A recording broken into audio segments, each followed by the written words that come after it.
후보자님, 그 헌법 제21조 2항에 따르면 언론 검열은 인정되지 않습니다. 맞죠? 네, 그렇습니다. 예. 언론 검열이 인정되지 않는 이유가 뭡니까? 너무나 당연하게 표현의 자유를 침해하는 것이기 때문입니다. 왜 표현의 자유를 침해하면 안 되죠? 표현의 자유라는 것은 인간이 인간의 가치, 인간의 존엄성을 지키기 위해서 가장 중요한 부분이라고 생각을 합니다. 인간이기 위해서는 네. 표현하지 않으면 안 되니. 그러면 예를 들면 허위의 사실인 경우에는 어떻습니까? 허위의 사실을 가려내기 위해서도 검열을 하면 안 됩니까? 사전 검열은 곤란하다고 생각을 합니다. 왜 안 되죠? 그것이 사전 검열을 하게 되면 네. 사전 검열하는 사람의 판단에 따라서 이것이 어떤 것이라고 재단이 되어버리기 때문에 네. 사후적으로만 판단을 해야지 사전적으로 판단하는 건 안 된다고 생각합니다. 그러니까 그 이야기는 권력을 가지고 있는 사람이 검열을 하면 그 권력이 가지고 있는 사람이 어떻게 보느냐에 따라서 표현을 하려고 하는 사람들이 스스로 자기를 위축시키기 때문에 위축되기 때문에 안 된다. 그거랑 같은 맥락이시죠? 그렇습니다. 그러면 그 반대말은 헌법 정신에 따르면 무엇이 허위인지 무엇이 부당한지 이런 것들은 사상의 자유시장에 맡기게 되어 있다. 이렇게 이해하면 맞습니까? 그것도 그렇습니다. 네. 그러면 자 어떤 사실이 보도가 됐는데 이게 허위라고 믿는 사람도 있고 진실이라고 믿는 사람도 있습니다. 그런 경우에 우리 헌법 정신에 따르면 국민들끼리 상호간에 토론을 해서 사상의 자유시장 속에서 진실이라고 더 국민들의 지지를 받는 것들이 그 시장 경쟁을 통해서 승리를 해서 국민들 다수 의견을 형성하고 또 만약에 소수 의견이었던 게 시간이 지나고 나서 다시 경쟁에서 이기면 다시 다수 의견이 되고 이렇게 흘러가도록 하는 것 이게 우리 헌법 정신에 맞다. 어떻게 보십니까? 동의하십니까? 네, 동의합니다. 네. 그러면 제가 좀 곤란할 수도 있는 질문을 단도직입으로 하나 여쭙겠습니다. 바이든 날리면 논란 알고 계시죠? 네, 언론을 통해서 알고 있습니다. 네. 그 당시에 바이든이라고 들었다 또는 욕설이라고 들었다라고 느낀 국민이 한 3분의 2 정도 됩니다. 그리고 아니다 날리면이라고 들었다라고 느낀 국민들이 소수가 있습니다. 자, 이런 경우에 사상의 자유시장에 맡겨서 국민들이 스스로 판단을 하도록 맡기는 것이 놔두는 것이 그게 헌법 정신에 부합하겠지요? 그 자체로는 그렇습니다.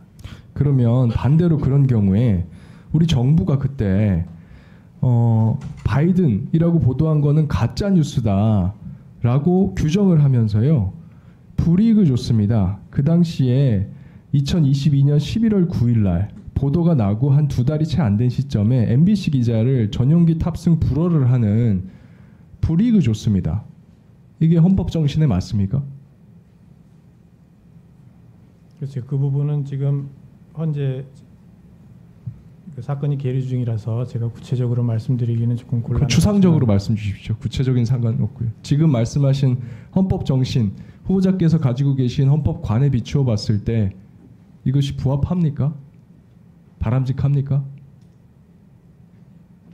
그래서 제가 말씀드린 헌법 정신에 맞는다 이런 부분들은 원론적으로 그렇다는 말씀이고요. 지금 현재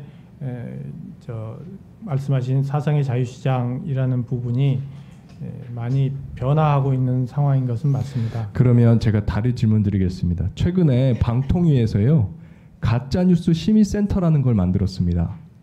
그리고 심의 대상에 언론 보도가 포함되어서 특히 방송 보도가 포함이 되어서 논란이 되고 있습니다. 혹시 알고 계십니까?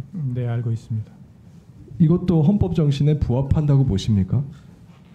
그 기관이 어떤 식으로 운영이 될지 앞으로 그것은 살펴봐야 되겠지만 그렇지만 사상의 자유시장에 맡기는 건 아닌 거죠. 국가가 관여해서 무엇이 사실이다 아니다 판단하고 그걸로 인해서 위축 효과가 발생할 것은 자명하죠. 그래서 그 당시에 법률가 교수 연구자들로 구성된 전문가 380인이요. 직후에 성명을 냈습니다. 언론의 자유를 침해한다. 그리고 전문가들뿐만이 아니라 내부에서도요. 방통위 내부에서도 이런 의견이 나왔습니다. 방심위 팀장 직원 11명이 언론 자유 침해 우려가 있어서 사회적 합의가 추가로 필요하다. 그리고 가짜뉴스 심의센터에서 일하는 간부를 제외한 방심위 직원 4명 전원이 월권적 업무, 미비한 정당성에 부담을 느낀다면서 원부서에 복귀를 요청한다. 이러면서 고충 신고를 접수한 적이 있습니다. 이럴 정도로 외부의 전문가, 법률가, 내부의 전문가들 모두가 다 이거에 대해서 우려를 표명하고 있거든요. 후보자님, 이들의 우려에 대해서 공감하지 않으십니까? 그것이 언론을 통제하려고 하는 의도라고 생각을 하는 분들은 그렇게 생각할 수는 있다고 생각을 합니다. 그런데 제가 보기에는 요즘의 언론 상황 그리고 인터넷이나 이런 것이 확단 속도가 매우 빠르고 또 유튜브 같은 걸 통해서 개인의 의견을 계속 집중적으로 특정인에게 공급하는 그러한 사람들이 많아지기 때문에 이것이 한번 퍼져버리면은 그게 위원님께서 말씀하시는 그런 사상의 자유시장 속에서 원만하게 잘 이루어지기가 사실 상당히 어렵습니다. 그리고 피해를 일단 받게 그러더라도 그 국가 권력이 이거 개입하는 것으로 인한 위축 효과는 여전히 피할 수가 없을 겁니다. 그러니까 그 위축 효과를 제거할 수 있는 새로운 사회적 합의가 필요하다. 이게 지금 문제 제기의 핵심으로 보입니다. 제가 마지막으로 하나 여쭤볼게요. 헌법 21조에는 언론 출판의 자유뿐만 아니라 집회 결사의 자유 조항도 있습니다. 같이 나열되어 있습니다. 같은 취지이기 때문에 우리나라 집회 결사의 자유가 그동안 증진되어 왔다고 생각하십니까? 아니면 최근 위축되고 있다고 생각하십니까? 그래서 과거의 여러 가지 상황들이나 사태를 지나면서 그래도 상당히 나아졌다고 생각하세요? 생각합니다. 그런데 최근 국민적 우려가 있습니다. 올해 5월 31일 날 윤희근 경찰청장이요. 캡사이신을 집회 현장에서 사용할 수 있도록 하라라고 입장을 냈습니다. 이게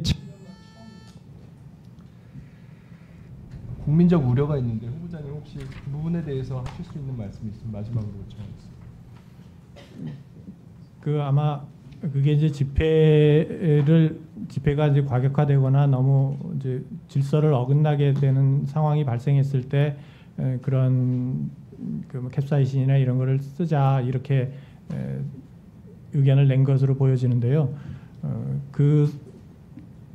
그것이 정말 집회의 혼란 뭐 이런 것을 위해서 필요 최소한도로 막아야 된다고 생각을 하고 그것이 집회 결사의 자유를 침해하는 방식으로 이루어져서는 절대 안 된다고 생각을 합니다. 네.